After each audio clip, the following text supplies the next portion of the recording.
اس وفد میں وہ لوگ شامل تھے جو درباری اور خوشامدی تھے اور اپنے عوام کا پیٹ کاٹ کاٹ کر تخت و تاج کی شان دوبالا رکھتے تھے، لیکن اب وہ اپنی ملکہ کے سامنے آئے تو ان کا انداز ہی بدلا ہوا تھا۔ ملکہ فارس وفد کے لیڈر نے کہا، ہم آپ کو سلام عرض کرنے نہیں آئے، آپ کے آگے سجدہ کرنے نہیں آئے، ہم آپ کو یہ بتانے آئے ہیں کہ آپ دونوں نے سلطنت فارس کو اپنی فوج کے خون میں ڈبو دیا ہے۔ دیکھ لیں مسلمان کہاں تک آ گئے ہیں، ہماری فوج کٹ گئی ہے، ہماری دولت لٹ گئی ہے، ہماری جاگیروں پر مسلمانوں کا قبضہ ہو گیا ہے۔ آپ کو محصولات کے ذریعے جو رقمیں دیتے تھے وہ کہاں سے دیں؟ کیا آپ ہمیں مسلمانوں کے غلام بنا دینا چاہتی ہیں؟ کیا آپ فارس کی بادشاہی کا خاتمہ کرنا چاہتی ہیں؟ اگر آپ کچھ نہیں کر سکتی تو ہمیں بتائیں، تم لوگ کیا کر سکتے ہو؟ قرآن نے پوچھا، کیا تم لڑنے والے آدمی دے سکتے ہو؟ فوج بہت کم رہ گئی ہے، ہم اسی مسئلے پر بات کرنے آئے ہیں۔ وفد کے لیڈر نے کہا، ہم لڑنے والے ہزارہ آدمی دے سکتے ہیں، ہم مسلمانوں کے خلاف ان علاقوں میں بغاوت بھی کرا سکتے ہیں جو مسلمانوں کے قبضے میں آ گئے ہیں، لیکن ہم کچھ اور بھی چاہتے ہیں۔ آپ ہماری شرط پوری کریں اور ہم سے اتنا تعاون لیں جتنا آپ کو چاہیے۔ اپنی شرط بتاؤ، رستم نے کہا۔ ملکہ عالیہ فارس کے تخت سے دستبردار ہو جائیں، وفد کے لیڈر نے کہا۔ کیا اس تخت پر تم بیٹھو گے؟ رستم نے طنزیہ لہجے میں کہا۔ فارس کا مقدس تاج تم اپنے سر پر رکھو گے؟ کیا تم بتا سکتے ہو کہ یہ شرط تمہارے دماغ میں کیوں آئی ہے؟ اس لیے کہ مدائن کے شاہی محل میں جرنیلوں کی ذاتی چپکلیں شروع ہو گئی ہے، وفد کے لیڈر نے کہا۔ آپ کے اور فیروزان کے اختلافات ذاتی دشمنی کی صورت اختیار کر گئے ہیں، اس کا نتیجہ خانہ جنگی کے سوا اور کیا ہو سکتا ہے؟ فوج بھی تقسیم ہوتی جا رہی ہے اور لوگ بھی، اس کا فائدہ حملہ آور عربوں کو پہنچ رہا ہے۔ ملکہ عالیہ بھی اس چپقلش میں شریک ہیں۔ اگر ملکہ عالیہ کے دل میں وطن کی محبت ہے تو یہ تخت سے دستبردار ہو جائیں۔ ہم کسریٰ پرویز کے خاندان کے کسی مرد کو تخت پر بٹھائیں گے، فوج کی کمی ہم پوری کریں گے، مقبوضہ علاقوں میں مسلمانوں کے خلاف بغاوت ہم کرائیں گے، انہیں چین اور آرام سے بیٹھنے نہیں دیں گے، لیکن شرط یہ ہے کہ اب فوج کی کمان رستم اپنے ہاتھ میں لیں اور مسلمانوں کو ایسی شکست دے کر آئیں کہ وہ پھر کبھی اٹھ نہ سکیں۔ اگر آپ کو یہ شرطیں منظور نہ ہوں تو ہم مسلمانوں کا ساتھ دیں گے، آپ کو مسلمان آ کر تخت سے دستبردار کر دیں گے۔ میں فارس کی سلامتی کی خاطر تخت سے دستبردار ہو جاؤں گی، قرآن نے کہا۔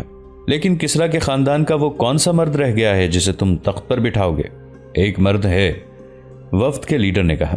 وہ کسریٰ پرویز کی ایک بیوی کا بیٹا ہے جسے ماں نے روپوش رکھا ہوا ہے۔ ہم 3 آدمی ہیں جنہیں معلوم ہے کہ وہ کہاں ہے، ہم اسے لے آئیں گے۔ اسے لے آئیں، قرآن نے کہا۔ فارس کے تخت پر آپ جانتی ہیں کتنے جانشین قتل ہو چکے ہیں، وفد کے لیڈر نے کہا۔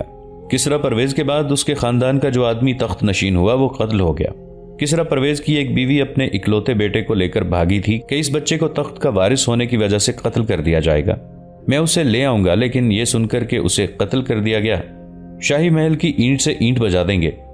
پہلے ہم بیان کر چکے ہیں کہ کسریٰ پرویز مر گیا تو اس کا جو بھی جانشین تخت پر بیٹھا وہ قتل ہو گیا۔ مرد ختم ہو گئے تو عورتیں بھی تخت نشین ہوئیں مگر سازش کا شکار ہو گئیں۔ آخر پوران وطن کے عوام کا جذبہ اور رستم کا سہارا لے کر تخت نشین ہوئی۔ عام خیال یہی تھا کہ کسریٰ پرویز کی نسل ختم ہو چکی تھی، لیکن اس کی ایک بیوی نے اس کا ایک بچہ بچا لیا اور مدائن سے غائب ہو گئی تھی۔ کسریٰ پرویز کی متعدد بیویاں تھیں، کسی بھی مورخ نے تعداد نہیں لکھی، یہ سب بیویاں ادھر ادھر بھاگ گئی تھیں، انہیں ڈر تھا کہ قتل کر دی جائیں گی۔ اولاد نرینہ صرف ایک بیوی کی زندہ تھی، صرف ایک لڑکا، ماں کو تخت کی بجائے بیٹا زیادہ عزیز تھا، اسے بچائے رکھنے کے لیے مدائن سے کہیں دور جا کر روپوش ہو گئی۔ یہ شخص جو وفد کا قائد بن کر پوران اور رستم کے پاس گیا تھا کوئی معمولی آدمی نہیں تھا اور عام قسم کا درباری بھی نہیں تھا۔ کسریٰ پرویز کے زمانے میں شاہی خاندان کے ساتھ اس کے خصوصی مراسم تھے۔ تاریخ میں اس شخص کا نام ساران لکھا ہے، 2 مورخوں نے اسارس لکھا ہے۔ وہ کسی پراثر حیثیت کا آدمی معلوم ہوتا ہے جس کے آگے رستم جیسا جرنیل نہ بول سکا، اور پوران دخت نے بھی اس کی بات مان لی، حالانکہ پوران ملکہ تھی۔ یہ شخص مدائن سے دور ایک بستی میں چلا گیا، اس کے ساتھ 5 محافظ تھے۔ یہ کوئی بستی تھی جہاں وہ رات کو پہنچا۔ 2-3 بار دستک دینے کے بعد ایک بڑھیا نے دروازہ کھولا۔ اس آدمی نے کہا کہ وہ نورین سے ملنے آیا ہے۔ بڑھیا نے کہا کہ یہاں کوئی نورین نہیں رہتی۔ مت ڈرو بڑھیا، اس شخص نے اپنا نام بتا کر کہا۔ نور الدین کو میرا نام بتاؤ اور اسے کہو کہ میں کوئی دھوکہ دینے نہیں آیا، میں رات کو اسی لیے آیا ہوں کہ کوئی دیکھ نہ لے، آنے دو اسے۔ اندر سے ایک عورت کی آواز آئی، وہ اندر چلا گیا۔ ایک بڑی خوبصورت ادھیڑ عمر عورت نے اس کا استقبال کیا۔ عورت کے چہرے پر اداسی تھی۔ کیوں آئے ہو؟ عورت نے سنجیدگی سے پوچھا، جیسے وہ اس آدمی کو دیکھ کر خوش نہ ہوئی ہو۔ تمہارے ساتھ اور کون ہے؟ مت ڈرو نورین، ساران نے کہا، میرے ساتھ میرے اپنے محافظ ہیں، انہیں بستی سے کچھ دور چھوڑ آیا ہوں، اپنا گھوڑا بھی بستی میں نہیں لایا، میں نے پوری احتیاط کی ہے، میں تمہیں اور ایزرگرد کو لینے آیا ہوں۔ کہاں لے جاؤ گے؟ مدائن، ساران نے جواب دیا، فارس کا تخت تمہارے بیٹے یزدگرد کا منتظر ہے، میں اسے اپنے ساتھ لے جاؤں گا۔ کسریٰ پرویز کے اس بیٹے کی عمر 21 سال تھی۔ ابو حنیفہ دینوری نے اس کی عمر 16 سال لکھی ہے۔ طبری زیادہ مستند ہے، اس نے عمر 21 سال لکھی ہے اور زیادہ مورخ 21 سال پر ہی متفق ہیں۔ آگے چل کر ہم اس نوجوان کا کردار اور گفتار دیکھتے ہیں تو پتہ چلتا ہے کہ وہ ذہنی طور پر بالغ ہی نہیں بلکہ اس کا ذہن خاصا پختہ تھا۔ اس کا نام یزدگرد تھا۔ میں اپنے بیٹے کو مدائن نہیں جانے دوں گی، نورین نے ڈرے ڈرے لہجے میں کہا۔ میرا یزدی مدائن نہیں جائے گا، مجھے فارس کا تخت نہیں اپنا بیٹا چاہیے، میں اپنے یزدی کو زندہ رکھنا چاہتی ہوں۔ کیا تم نہیں جانتے کہ فارس کا تخت کتنے جانشینوں کا خون پی چکا ہے، کتنی جانیں لے چکا ہے؟ میں نے اپنے یزدی کو چھپا کر رکھا ہوا ہے، وہ اسی مکان کے ایک کمرے میں سویا ہوا ہے، ذرا آہستہ بولو، اس کی آنکھ نہ کھل جائے۔ نورین، ساران نے اپنی آواز دھیمی کر کے کہا، آج میں یہاں چوتھی مرتبہ آیا ہوں، اگر میں نے تمہیں دھوکہ دینا ہوتا تو کبھی کا دے چکا ہوتا، اور تم یہ کیوں بھول رہی ہو کہ یزدی کو صرف تم ہی زندہ رکھنا چاہتی ہو؟ میں بھی چاہتا ہوں کہ یہ خوبصورت نوجوان زندہ رہے، یہ ہماری محبت کی یادگار ہے، یہ صرف تم جانتی ہو اور میں جانتا ہوں کہ کسریٰ پرویز اس لڑکے کا باپ کس طرح بنا تھا۔ دو مورخوں ولیم اسکاٹ اور ابن خلقان نے لکھا ہے کہ کسریٰ پرویز کی ہر بیوی اولاد نرینہ چاہتی تھی، یہ تخت کی وراثت کا لالچ تھا۔ ان بیویوں نے پرویز کو 19 بیٹے دیے۔ سب سے بڑے بیٹے کا نام شیرویہ تھا۔ نورین کی ساران کے ساتھ درپردہ دوستی تھی اور ساران کسریٰ کا منظور نظر بھی تھا۔ ان دونوں مورخوں نے لکھا ہے کہ یزدگرد ساران اور نورین کی دوستی کی پیداوار تھا۔ 3 مورخوں نے ایک اور روایت بیان کی ہے۔ ان کی روایت یہ ہے کہ نورین ایک بھی بیٹا پیدا نہ کر سکی۔ اس کی دوستی ساران کے ساتھ تھی جو بظاہر کسریٰ پرویز کا دوست تھا۔ نورین نے ساران سے اپنی خواہش کا اظہار کیا اور اسے کہا کہ اسے ایک بیٹا چاہیے، اس کا ذریعہ کچھ ہی کیوں نہ ہو۔ ساران کو پتہ چلا کہ مدائن سے دور پہاڑی میں ایک یہودی جادوگر رہتا ہے جو معجزہ نما کام کر کے دکھاتا ہے۔ ساران اس کی تلاش میں نکلا اور کم و بیش 2 مہینے بعد اسے وہ یہودی جادوگر اور عامل مل گیا۔ ساران نے اسے بتایا کہ فارس کے بادشاہ کسریٰ پرویز کی ایک بیوی اولاد نرینہ کی طلبگار ہے، صرف ایک بیٹا چاہتی ہے، اگر تم اس کی یہ مراد پوری کر دو تو وہ تمہیں انعام و کرام سے مالا مال کر دے گی۔ ساران نے اسے کہا۔ یہودی نے پانسا پھینکا، پھر 20-25 دانوں کی ایک تسبیح ہاتھ میں لے کر اس کا ایک دانہ دیکھا، اسے مٹھی میں لے کر پھونک ماری اور آنکھیں بند کر کے مراقبے میں چلا گیا۔ اوہ! اس نے چونک کر آنکھیں کھول دی۔ خون کا می برس رہا ہے، تخت اس میں تیر رہا ہے، فارس کا تخت اس میں تیر رہا ہے، یہ تخت ڈوب جائے گا۔ میں ایک لڑکے کی بات کر رہا ہوں، ساران نے یہودی کے کندھے پر ہاتھ رکھ کر کہا۔ تم یہ کام کر سکتے ہو؟ کیا تم کسی نوزائیدہ بچے کا چلو بھر خون حاصل کر سکتے ہو؟ یہودی نے پوچھا۔ کوشش کروں گا، ساران نے کہا۔ کام بہت مشکل ہے، اس کے بغیر میرا کام آسان نہیں ہو سکتا، یہودی نے کہا۔ بچہ پیدا ہونے سے اس کا خون نکال لیا جائے گا تو زیادہ مفید ہوگا، اگر نہیں تو بچے کی عمر 1 دن اور 1 رات سے زیادہ نہ ہو۔ ایک سورج نکلنے کے بعد دوسرا سورج نکل آیا تو خون بیکار ہوگا۔ یہ خون صرف 1 رات میرے پاس رہے گا، پھر یہ خون پانی میں ملا کر یہ عورت غسل کرے گی، ہماری مراد پوری ہو جائے گی۔ ساران واپس آ گیا اور نورین کو بتایا۔ نورین نے کہا کہ وہ نوزائیدہ بچے کے چلو بھر خون کی قیمت اس سے زیادہ دے گی جو بچے کی ماں مانگے گی۔ ساران نے گھوم پھر کر ایک عورت ڈھونڈ نکالی جس کا بچہ پیدا ہونے میں کچھ ہی دن رہ گئے تھے۔ ساران اس عورت اور اس کے خاوند کو بڑی اچھی اجرت اور ملازمت کا لالچ دے کر اپنے گھر لے آیا۔ اس عورت نے بچے کو جنم دیا۔ ساران امیر کبیر جاگیردار تھا۔ اس نے عورت کو گھر کے ایک شاہانہ کمرے میں رکھا اور 2-3 خادمائیں اس عورت کی خدمت کے لیے دے دیں۔ جو ہی بچہ پیدا ہوا، خادمائیں بچے کو یہ کہہ کر لے گئیں کہ اسے گرم پانی سے غسل دینا چاہیے۔ دوسرے کمرے میں لے جا کر بچے کی ایک رگ ذرا سی کاٹ کر اس میں سے آدھا پیالہ خون نکال لیا گیا۔ ساران کو ذرا سا بھی ڈر نہ تھا کہ بچہ مر جائے گا، لیکن بچہ بچ گیا اور جب اس نے ماں کا دودھ پینا شروع کیا تو خون کی کمی پوری ہو گئی۔ روایت کے مطابق یہ خون یہودی کے پاس ساران لے کر گیا، جو یہودی نے اگلی صبح واپس کیا۔ ساران یہ خون مدائن لایا اور خفیہ طور پر نورین کو دیا۔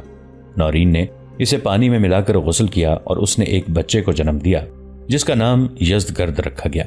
ان روایات میں یہ بھی ہے کہ اس یہودی جادوگر نے ساران سے کہا تھا کہ اس خاندان کو انسانی خون ہی راس آتا ہے اور اس خاندان کو ہر کامیابی خون سے ہی حاصل ہوتی ہے، اور یہ خاندان اپنے ہی خون میں ڈوب جائے گا، اور اس خون سے جو تم ایک نوزائیدہ بچے کے جسم سے نکال کر لائے ہو لڑکا ہی پیدا ہوگا، یہودی جادوگر نے کہا، لیکن انجام اس کا کچھ اچھا نہیں ہوگا۔ یہ بتانا مشکل ہے کہ یزدگرد ساران اور نورین کے خفیہ مراسم کی پیداوار تھا یا یہ یہودی عامل کی کرامت تھی۔ البتہ مورخوں کی تحریروں سے یہ حقیقت کھل کر سامنے آتی ہے کہ یزدگرد کی پیدائش ساران اور نورین کے درمیان ایک راز تھا، اور نورین ساران کے آگے سر نہیں اٹھا سکتی تھی۔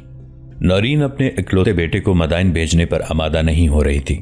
وہ اب شہنشاہ فارس کسریٰ پرویز کی بیوی نہیں تھی، وہ بیوہ تھی اور اپنے بیٹے کو دشمنوں سے بچائے رکھنے کی خاطر گمنام سے ایک گاؤں میں گمنامی کی زندگی گزار رہی تھی۔ مرغی کی طرح اس نے اپنے بیٹے کو اپنے پروں کے نیچے چھپا کر رکھا ہوا تھا۔ ساران نے اسے بتایا کہ سلطنت فارس کی بنیادیں ہل گئی ہیں اور یہ عمارت جو کبھی عالیشان تھی کھنڈر بنتی جا رہی ہے۔ ساران نے بتایا کہ مسلمان آدھے فارس پر قابض ہو گئے ہیں، انہوں نے فارس کی آدھی سے زیادہ فوج مار ڈالی ہے اور بہت سی ہمیشہ کے لیے بیکار کر دی ہے۔ اس نے یہ بھی بتایا کہ پوران اور رستم فارس کی گرتی ہوئی عمارت کو سنبھالا دینے کے لیے خود چاہتے ہیں کہ کسریٰ کا کوئی بیٹا آ جائے اور تخت نشین ہو۔ بڑی ہی مشکل سے ساران نے نورین کو منوایا۔ نورین ساران کو شاید ٹال ہی دیتی، لیکن ہوا یوں کہ یزدگرد کی آنکھ کھل گئی تھی اور وہ بھی اپنی ماں کے پاس آ بیٹھا۔ ماں نے اسے بتا رکھا تھا کہ وہ شہزادہ ہے۔ اس نے مدائن کے حالات سنے تو وہ تڑپ اٹھا۔ میں اپنے باپ کی سلطنت کو تباہ نہیں ہونے دوں گا، یزدگرد نے کہا۔ اگر میں قتل ہو جاؤں تو کیا؟ تم قتل نہیں ہوگے، ساران نے کہا۔ رستم دھوکہ دے گا تو فیروزان موجود ہے، فوجی بھی اور شہری بھی پوران اور رستم کے خلاف ہو گئے ہیں۔ مذہبی پیشوا بھی کہتے ہیں کہ فارس کی تباہی کا باعث یہی ہے کہ تخت پر ایک عورت آ بیٹھی ہے۔ دوسری صبح ساران نورین اور یزدگرد کو ساتھ لے کر مدائن چلا گیا۔ مدائن پہنچتے ہی یزدگرد کی تاج پوشی کی رسم سادگی سے ادا ہوئی اور اعلان کر دیا گیا کہ اب سلطنت فارس کا بادشاہ یزدگرد ہے۔ نورین کے دل پر اپنے بیٹے کے قتل کا جو خوف طاری تھا وہ پوران اور رستم نے اپنے رویے سے اتار دیا۔ پوران نے یزدگرد کو گلے لگا کر پیار کیا، رستم نے بھی عملی طور پر ایسے ہی جذبات کا اظہار کیا۔ فیروزان نے تو سب سے زیادہ خوشی کا اظہار کیا۔ فوج کے تمام افسروں نے یزدگرد کے سامنے آ کر خود جھک کر اور اپنی تلوار کو جھکا کر اطاعت اور وفاداری کا اظہار کیا۔